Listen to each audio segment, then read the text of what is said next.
నిజ నిర్ధారణకు అంతిమ నిర్ణయం డిఎన్ఏ టెస్ట్. ఉన్నది ఉన్నట్లుగా వాస్తవాలను శోధించి వివరించేది మన డిఎన్ఏ టీవీ. మన రాష్ట్రం, మన ఛానల్. నమస్కారం, వార్తలకి స్వాగతం. ఈనాటి వార్తా విశేషాలు. ఆంధ్రప్రదేశ్ లో అలజడి సృష్టించాలని, హింసను ప్రేరేపించాలని వైసీపీ ప్రయత్నిస్తుందని ముఖ్యమంత్రి చంద్రబాబు ఆరోపించారు.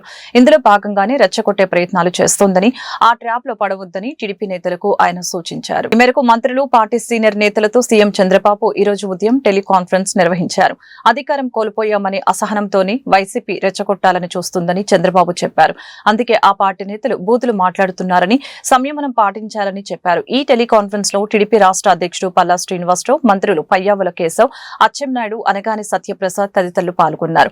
వైసీపీ రెచ్చగొట్టే చర్యలకు దిగుతుందన్న చంద్రబాబు ఆ పార్టీ ఉచ్చులో పడి టీడీపీ శ్రేణులు సంయమనం కోల్పోకుండా చూసుకోవాల్సిన బాధ్యత సీనియర్ నేతలదేనని చెప్పారు. హింస, విధ్వంసం, అవినీతి పునాదులపై వైసీపీ పుట్టిందని, ఆ పార్టీ ట్రాప్ లో పడితే వారికి మనకు తేడా ఉండదని ఈ సందర్భంగా తెలియజేశారు. రాష్ట్రాన్ని అభివృద్ధి పదంలో నడిపించాలన్న టీడీపీ అజెండా సహజంగానే వైసీపీ నేతలకు నచ్చదని చంద్రబాబు ఈ సందర్భంగా గుర్తు చేశారు.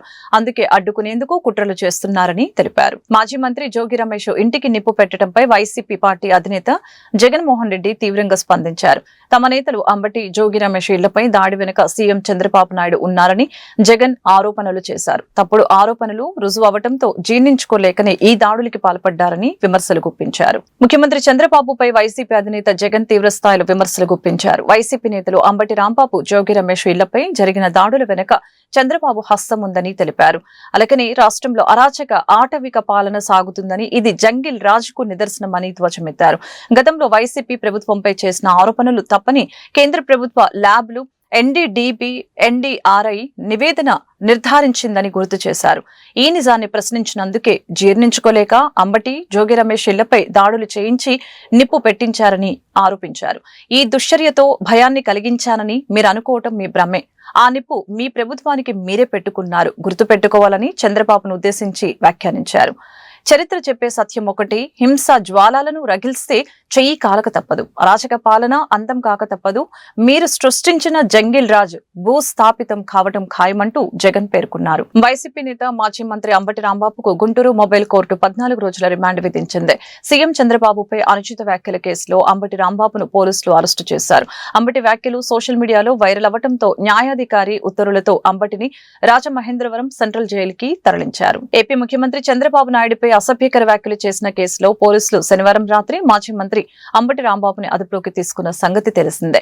విషయంలోకి వెళ్తే గుంటూరు అమరావతి రోడ్లోని గోరంట్ల వద్ద శుక్రవారం తిరుమల లడ్డు ప్రసాదంలో నెయ్యి కల్తీ అంశంపై మహాపాపం పేరుతో ఏర్పాటు చేసిన ఫ్లెక్సీ వద్దకు వెళ్లిన అంబటి రాంబాబు 24 గంటల్లో ఫ్లెక్సీ తొలగించాలని హెచ్చరించారు. శనివారం ఉదయం గోరంట్లలోని వెంకటేశ్వర స్వామి ఆలయంలో పూజలు చేసిన అనంతరం అదే మార్గంలో కారులు వెళ్తూ ఉండగా టీడీపీ శ్రేణులు అంబటిని అడ్డుకున్నారు. ఈ క్రమంలో ఆగ్రహించిన అంబటి రాంబాబు కారులో నుంచి తీవ్ర అసభ్య పదజాలంతో దూషించారు. ఆయన చేసిన వ్యాఖ్యలు కారులో ఉన్నవారు వీడియోగా రికార్డు చేయడంతో అవి సోషల్ మీడియాలో వైరల్ అయ్యాయి.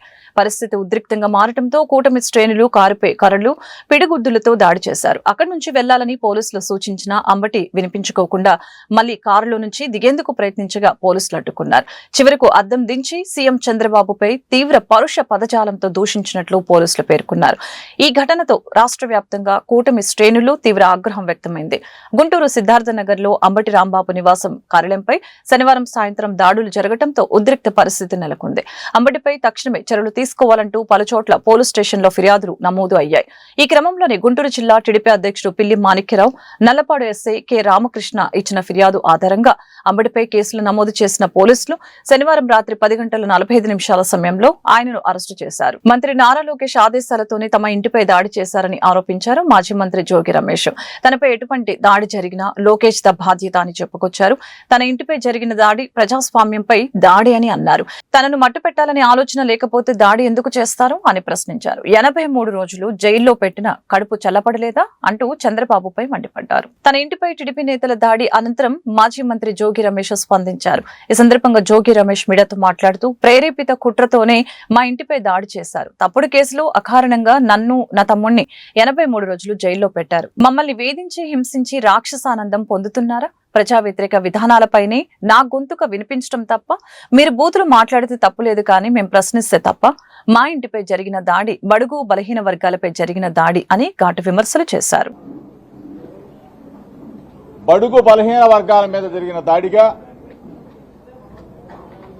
బలహీన వర్గాలకు సంబంధించిన జోగి రమేష్ గొంతుకని నొక్కేస్తే వైఎస్ఆర్ కాంగ్రెస్ పార్టీ గొంతుకని వైఎస్ఆర్ కాంగ్రెస్ పార్టీ శ్రేణులని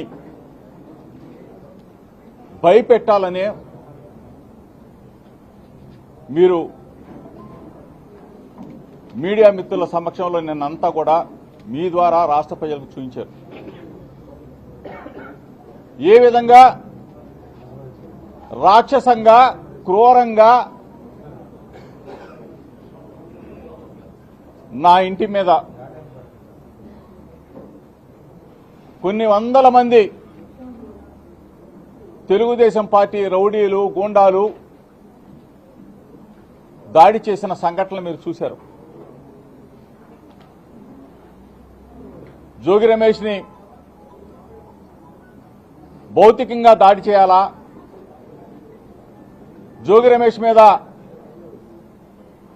లేకపోతే నన్ను దాడి చేయడమే కాదు అవసరమైతే మట్టు పెట్టాలన్న ఆలోచన లేకపోతే మీరు ఎందుకు అన్ని వందల మందిని ఆర్గనైజ్డ్గా పోగు చేసి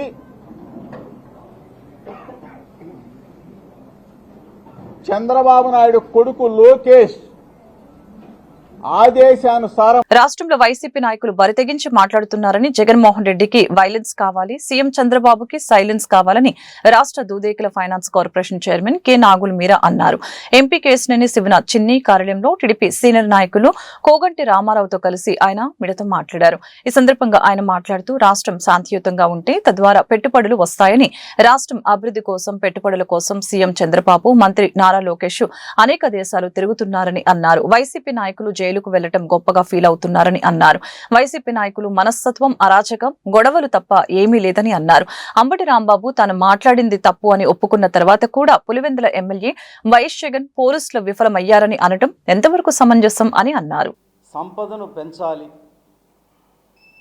ఆ సంపద ద్వారాగా పేద బడుగు బలహీన వర్గాలకు సంక్షేమం చేయాలి, అభివృద్ధి చేయాలని ఒక లక్ష్యంతో పనిచేస్తూ ఉన్నారు. ఇవాళ ప్రపంచ నలుమూలలా తిరిగి లోకేష్ గారు, చంద్రబాబు నాయుడు గారు పెట్టుబడులు రావటానికి ప్రయత్నం చేస్తూ ఉంటే, ఇవాళ వైసీపీ నాయకులు ప్రజలు ప్రతిపక్షం హోదా ఇవ్వకపోయినా ప్రతిపక్షంలాగా చాలా మీరు రాజ్యాంగబద్ధంగా పాత్ర పోషించండి, తప్పులేదు.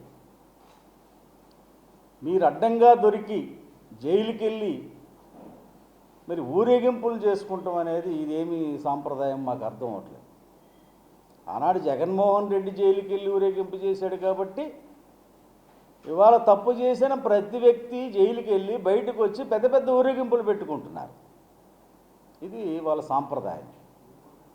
ఇవాళ ఎవడైనా కేకుల్ని గొడ్డలతో కట్ చేస్తారా? ఫ్లెక్స్లు పెట్టి మా అత్త చెప్పింది, మా అక్క చెప్పింది, రఫరఫలు ఆడించమందని ఇవాళ మీడియా ముందుకు వచ్చి మాట్లాడతారా? ఈ సాంప్రదాయం తెలుగుదేశం పార్టీకి లేదు. నిన్న అంబటి రాంబాబు మాట్లాడిన మాటలు నేను తప్పు మాట్లాడాను, నేను అలా మాట్లాడి ఉండకూడదు అని ఆయన చెప్తుంటే దానికి జగన్మోహన్ రెడ్డి గారు నీకు అండగా నేనున్నాను, శాంతి భద్రతలు కాపాడటంలో పోలీసులు విఫలమయ్యారని మాట్లాడుతున్నాము. ఈ దాడులు ఖండిస్తూ ఉన్నాం, మంచిదే. పోలీసులో లేకపోతే రాంబాబు పరిస్థితి ఏమయ్యేదో ఆ వీడియో క్లిప్పింగ్స్ చూస్తే తెలుస్తుంది. ఇవాళ నువ్వు ఖండిస్తున్నావు, మంచిదే. మేము కూడా ఇటువంటి ఘటనలు దురదృష్టకరం, ఇటువంటి జరగకూడదనే మేము కోరుకుంటాం. ఎందుకంటే మా నాయకుడు చంద్రబాబు నాయుడు గారు, లోకేష్ గారు ఆదేశాల మేరకు ఉదయమే టెలికాన్ఫరెన్స్ కూడా వచ్చింది.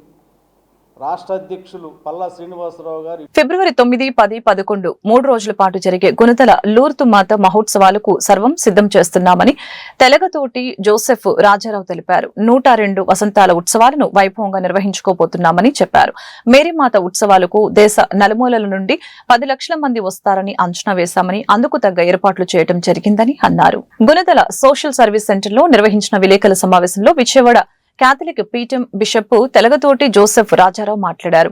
ఈ 102వ వసంతాల ఉత్సవాలను వైభవంగా నిర్వహించుకుంటున్నట్లు తెలియజేశారు. చర్చి డిసెంబర్ 2026 నాటికి ప్రారంభోత్సవం చేయడానికి శరవేగంగా నిర్మాణ పనులు జరుగుతున్నాయని తెలిపారు. జనవరి 31వ తేదీన నవదిన ప్రార్థన ఆవిష్కరణ జరిగిందని, ఫిబ్రవరి 8వ తారీఖు వరకు నవదిన ప్రార్థనలు, ప్రతిరోజు దివ్య సమిష్టి పూజా బలి అనంతరం ఆధ్యాత్మిక సాంస్కృతిక కార్యక్రమాలు జరుగుతాయని, ఈ మహోత్సవాలకు కడప, విశాఖపట్నం పీఠాధిపతులు ముఖ్య అతిథులుగా పాల్గొని ప్రార్థనలు, బోధనలు అందజేస్తారని ఈ సందర్భంగా తెలియజేశారు. ఈ కార్యక్రమంలో విజయవాడ కేథలిక్ పీఠం bishop Telagathoti Joseph Rajarao, father Muvvala Prasad, vicar general ఫామ్ M Gabriel, rector father Eleti Vijayam Jayaraju Swami, director father Kolakani Marianna, social service centre executive director father Thota Sunil Raju, procurator father G Kiran Babu తదితర గురువులు పాల్గొన్నారు.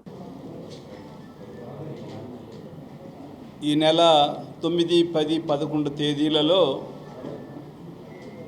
గత 102 సంవత్సరాలు గుణదల మరియమాత, గుణదల లూర్దు మాత తిరునాళ్ళు జరిగినట్లుగా ఈ సంవత్సరం కూడా అంగరంగ వైభవంతో ఈ కార్యక్రమాలు నిర్వహించడానికి సన్నాహాలు చేస్తున్నాం. జనవరి 31వ తేదీన నవదిన జపాలు ప్రారంభించినప్పుడు అధికారపూర్వకంగా ఈ పండుగను ప్రకటించాం. వేలాది మంది భక్తులు వస్తున్నారు. ఇప్పుడే మేము ప్రతి సంవత్సరం పాటించినట్లు ఇప్పటి నుంచి ఈ నవదిన జపాలతో ప్రార్థనాపూర్వకంగా, ఆధ్యాత్మికంగా ఈ పండుగకు సిద్ధమవుతున్నాం. ఫిబ్రవరి 9, 10, 11వ తేదీలలో చాలామంది భక్తులు, మరియమాత భక్తులు తరలి వస్తారు. ఆ సమయాల్లో కూడా చాలామంది పీఠాధిపతులు వస్తారు. ఈ సంవత్సరం కడప పీఠాధిపతులు, ఇంకా విశాఖపట్నం అతి మేత్రాణులు, నెల్లూరు మేత్రాణులు దీనికి రానున్నారు.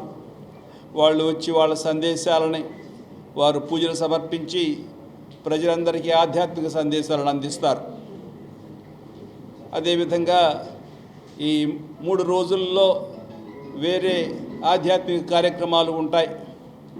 అన్ని రూపాలలో, కొన్ని నాటక రూపాలలో, మరికొన్ని సాహిత్య రూపాల్లో, ఇంకా వేరే ప్రార్థనలు, సంస్కారాల ద్వారా వచ్చిన వాళ్ళందరూ తమను తాము ఇంకొకసారి దేవుని మార్గాల్లో నడవడానికి అనుగుణంగా చేసుకొని వాళ్ళు భక్తితో, విశ్వాసంతో మళ్ళీ తిరిగి వెళతారు ఇంటికి. అందుకని ఇటువంటి పండుగకు, ఇటువంటి తిరునాళ్లకు మేమందరం పోయిన సంవత్సరం లాగా, పోయిన గత చాలా సంవత్సరాలుగా బడ్జెట్ లో కేంద్రం రాష్ట్రానికి మొండి చేయి చూపించిందని జై భీమ్రావ్ భారత పార్టీ అధ్యక్షుడు జడ శ్రావణ్ కుమార్ ఆవేదన వ్యక్తం చేశారు. అమరావతికి కానీ, రాష్ట్ర అభివృద్ధికి కానీ ₹1 కూడా కేటాయించని బడ్జెట్ ను ప్రభుత్వ పెద్దలు సమర్థించడం సిగ్గుచేటని అన్నారు.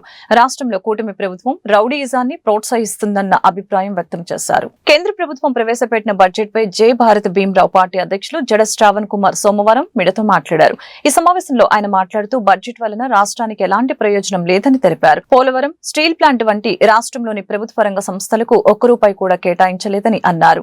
అలాగని రాష్ట్రంలో కూటమి ప్రభుత్వం రౌడీయిజాన్ని ప్రోత్సహిస్తూ ప్రతిపక్ష నాయకులపై దాడులు చేయిస్తుందని అన్నారు. ఎంపీల యొక్క మద్దతుతోటి ఈరోజు కేంద్ర ప్రభుత్వంలో ఉన్న 140 కోట్ల మంది భారతీయ ప్రజలు పరిపాలించబడుతుంటే, ఈరోజు ఆంధ్రప్రదేశ్ రాష్ట్ర ప్రజలను మీరు ఏం చేశారు అంటే నిట్ట నిలువున వెన్నుపోటు పడిచి ఆంధ్రప్రదేశ్ రాష్ట్ర ప్రజల నెత్తి మీద సలసల కాగే నూనెని వేసి వారి చర్మాన్ని ఒలిసే ప్రయత్నం చేసినటువంటి చంద్రబాబు నాయుడు, పవన్ కళ్యాణ్, కేంద్ర ప్రభుత్వాన్ని లీడ్ చేస్తున్నటువంటి నరేంద్ర మోడీ ప్రధానమంత్రి దోషులు కాదా అని నేను అడుగుతున్నా. దీనికి మీరు జాతికి, ఆంధ్రప్రదేశ్ రాష్ట్ర ప్రజలకు సమాధానం చెప్పరా అని నేను అడుగుతున్నా. ఈ రాష్ట్రంతో అనుబంధం ఉన్నటువంటి నిర్మలా సీతారామన్ కబంధ హస్తాల్లో ఈరోజు అంబానీ, ఆదానీలకి రాయితీలు ఇస్తూ ఆంధ్రప్రదేశ్ రాష్ట్రంలో నిరుపేద, బడుగు, బలహీన వర్గాల ప్రజలని, రైతులని, మహిళల్ని నెట్ట నిలువున ముంచేస్తుంటే వారి నెత్తి మీద పిడుగుల్లాంటి వార్తలు వేస్తుంటే, వారి జీవన ప్రమాణాలను పెంచే ఒక్క మాట, ఒక్క ప్రగతి, ఒక్క విధమైన ఏ విధమైనటువంటి రాయితీ ఇవ్వకపోతుంటే ఈ రాష్ట్రం ఎలా బాగుపడాలి? ఈ రాష్ట్రంలో యువతకి ఎప్పుడు ఉద్యోగాలు రావాలి? ఈ రాష్ట్రంలో నిరుపేదలు 3 పూట్ల తిండి తినే పరిస్థితి ఎప్పుడు రావాలని అడుగుతున్నాం. కేవలం రాజకీయ ప్రకటనలతోనే మీరు మాటలు మారుస్తారా? కేవలం రాజకీయ ప్రకటనలతోనే రాష్ట్రాన్ని మాయ మాటలు చెప్పి మ్యానిపులేట్ చేస్తారా? కేవలం మీకున్నటువంటి మీడియాతోనే ఈరోజు మ్యానిపులేషన్ చేస్తారా? అత్యంత దురదృష్టకరమైనటువంటి ప్రభుత్వం ఈ రాష్ట్రంలో నడుస్తుందన్న విషయం రాష్ట్ర ప్రజలు గమనించండి. ఎందుకు వేసామండి మన ఓట్లు 164 సీట్లతోటి? ఎందుకు మీరు అధికారం ఇచ్చారు ఈ రాష్ట్ర ప్రజలు? ఎందుకు 21కి 21 సీట్లు జనసేన పార్టీ పవన్ కళ్యాణ్కి అధికారం ఇచ్చారు? ఎందుకు రాష్ట్రంలో 164 సీట్లతోటి కూటమి ప్రభుత్వాన్ని తిరుగులేని ఆధిక్యంలో నుంచోబెట్టి రెవెన్యూ ఉద్యోగుల సమస్యల్ని పరిష్కారమే లక్ష్యంగా revenue employees joint action committee పనిచేస్తుందని జేఏసీ చైర్మన్ గా భూపతిరాజు రవీంద్రరాజు చెప్పారు. సమస్యల సాధన కోసం రెవెన్యూ ఉద్యోగస్తులు సంఘటితంగా ఐకమత్యంతో ప్రతి ఒక్కరూ మెలగాలని అన్నారు. రెవెన్యూ ఉద్యోగుల జేఏసీ బిల్డింగ్ ను త్వరలోనే ప్రారంభించుకోనున్నట్లు వెల్లడించారు. ఆంధ్రప్రదేశ్ అమరావతి రెవెన్యూ ఉద్యోగుల జాయింట్ యాక్షన్ కమిటీ రాష్ట్ర స్థాయి సమావేశం గాంధీనగర్లోని ఫిలిం ఛాంబర్ లో నిర్వహించారు. ఈ సమావేశంలో జేఏసీ చైర్మన్ గా భూపతిరాజు రవీంద్రరాజుని ఏకగ్రీవంగా ఎన్నుకోవడం జరిగింది.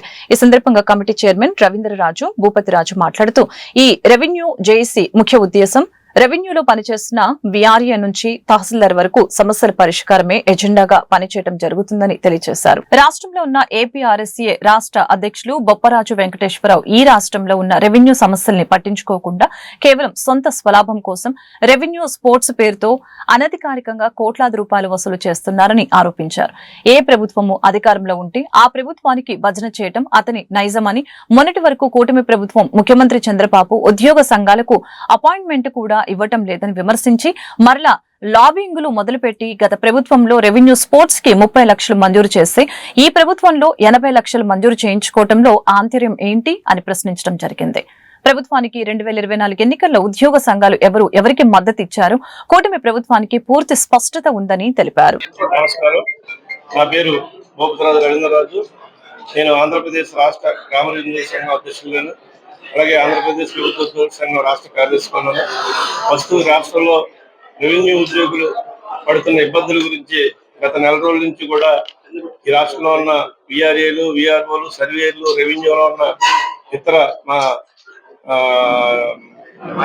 అటెండర్ స్థాయి నుంచి తహసీల్దార్ వరకు కూడా ఈ రాష్ట్రంలో రెవెన్యూ సమస్యలపై ఎవరు కూడా పట్టించుకునే పరిస్థితుల్లో ఈ రాష్ట్రంలో ఉన్న ఏపీఆర్ఎస్ఏ రాష్ట్ర అధ్యక్షులుగా చెప్పిన బొప్పరాజు రెవెన్యూ సమస్యలను గాలి వదిలేసి రెవెన్యూ సమస్యల గురించి కనీసం ప్రభుత్వం దృష్టికి తీసుకెళ్లకుండా రెవెన్యూలో ఎంత ఇబ్బంది పడుతూ ఉంటే అసలు ఆ ప్రభుత్వం దృష్టికి తీసుకెళ్లి సమస్యలు పరిస్థితిని పట్టించుకునే పరిస్థితుల్లో ఈ రాష్ట్రంలో ఉన్న 28 జిల్లాల నుంచి నూతనంగా 28 జిల్లాలు ఏర్పడ్డాయి.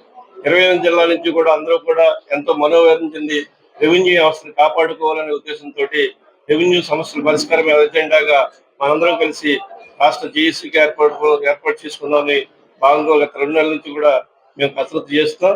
దాంట్లో భాగంగా ఈ రోజు మన ఈ ఫిలిం ఛాంబర్లో ఈరోజు మేమందరూ కూడా రాష్ట్ర వ్యాప్తంగా ఉన్న విఆర్ఎస్ నాయకులు కానీ, అలాగే విఆర్ఓస్ కానీ, సర్వేర్స్ కానీ, అలాగే రెవెన్యూ సిబ్బందులు, తహసీల్దార్లు, ప్రొడ్యూటర్స్, మన జూనియర్ అసిస్టెంట్లు అటువంటి అందరితో కూడా ఈరోజు సమావేశం ఏర్పాటు చేసి Andhra Pradesh Amaravati revenue employee JAC ఏర్పాటు చేయడం జరిగింది.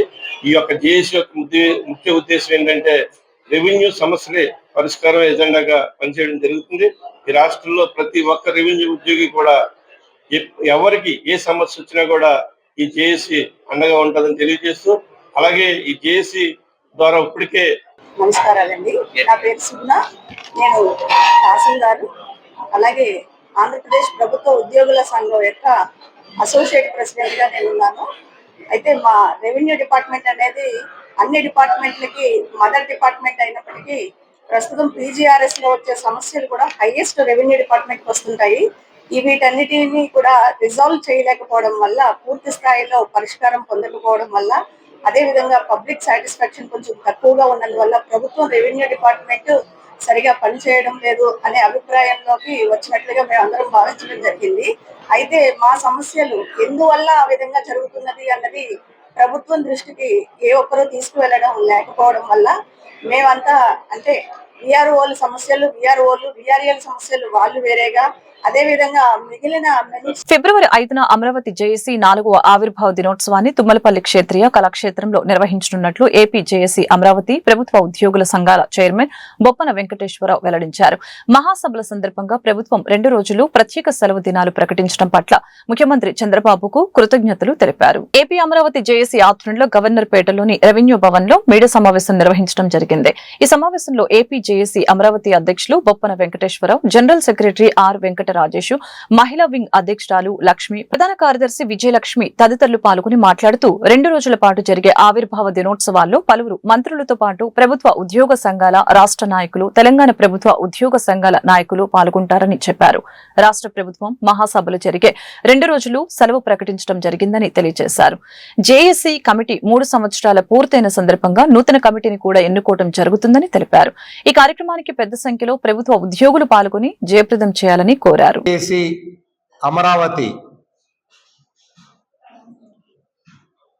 ప్రభుత్వ ఉద్యోగుల సంఘాల ఐక్య కార్యాచరణ సమితి ఆవిర్భావ దినోత్సవం ఫిబ్రవరి 5వ తారీఖున ఉన్నందున దాన్ని పురస్కరించుకొని ఆ సందర్భంగా విజయవాడ తుమ్మలపల్లి కళాక్షేత్రంలో రాష్ట్ర మహాసభని ఏర్పాటు చేశాం. 3 సంవత్సరాలకు ఒకసారి రాష్ట్ర మహాసభని ఏర్పాటు చేయటం అనేది చట్టబద్ధంగా అన్ని సంఘాలకు ఉంటుంది. అదేవిధంగా ఏపీజేఎస్ అమరావతి 2023లో కర్నూలులో నిర్వహించాం. ఫిబ్రవరి 5న ఆ రోజు ఆనాడు నిర్వహించినటువంటి మహాసభ మరి ఉద్యమానికి నాంది పలికింది.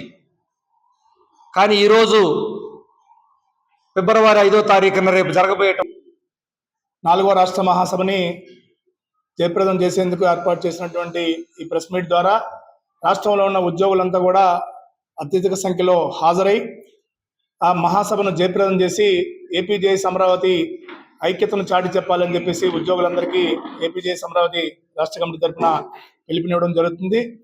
ఇవాళ కూటమి ప్రభుత్వం ఏర్పడిన తర్వాత వాళ్ళ రాష్ట్రంలో ఉన్న ఉద్యోగులంతా కూడా కూటమి ప్రభుత్వం గెలవాలి, కూటమి ప్రభుత్వం ద్వారా ఉద్యోగులకు సంబంధించిన గతంలో జరిగిన నష్టాలని భర్తీ చేసుకోవాలని ఎంతో ఆశగా ఎదుర్చూడడం అయితే జరిగింది.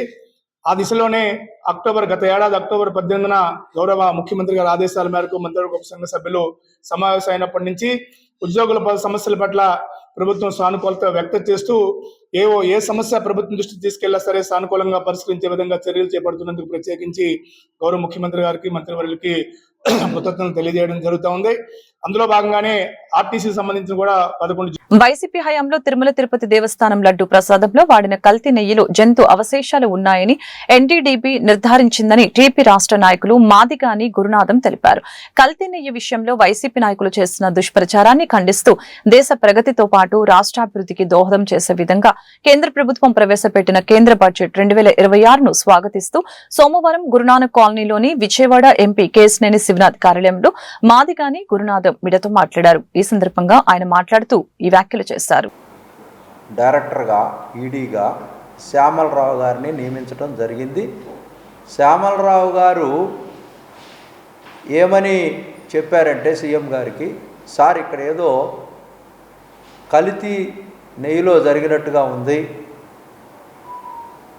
దాని మీద అనుమానంగా ఉందంటే ఇమీడియట్గా ఆ శాంపిల్స్ తీసి